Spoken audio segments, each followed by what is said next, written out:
Thank you for listening to SPR. Up next on The Narrative, we'll talk to a man about his epic saga of holding in a fart for more than 3 hours.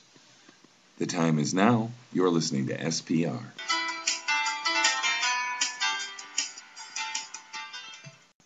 The Narrative on SPR was brought to you by Sick Puppy Media, as well as by financial support from listeners like you.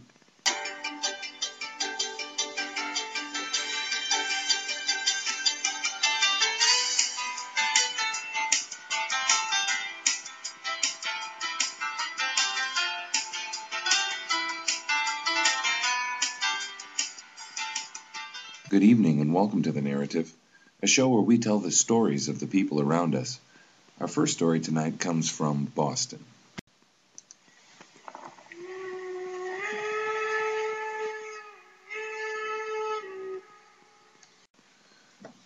Last year, Kyle Merrick was a 32-year-old construction worker living in Boston and owned his own successful small business, when one day an unfortunate series of events forced him to hold in a fart for more than 3 hours.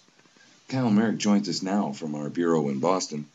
Kyle, welcome to SPR. Thanks. So Kyle, this ordeal that you had was obviously painful. Could you tell me a little bit about the fart itself? What had you been eating? Well, the fart itself was pretty large. I had been to the Olive Garden for lunch earlier that day and had the seafood platter. If I had to put a number on it, I would say it was a 9 on the Richter scale. So at this point, you owned your own construction business. I assumed you owned some sort of shop, had a home, had a car. With all those places to fart, why not just let it out?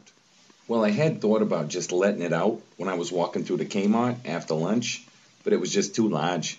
The fart was just not a candidate for like a walk-in fart or like a drive-by farting.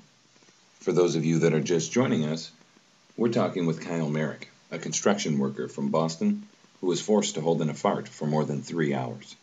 So Kyle, the fart was just too big to let out while walking through Kmart. Did you ever consider just letting it out a little at a time? I had thought about that too, but I was concerned about my shutter speed, if you know what I mean. I do.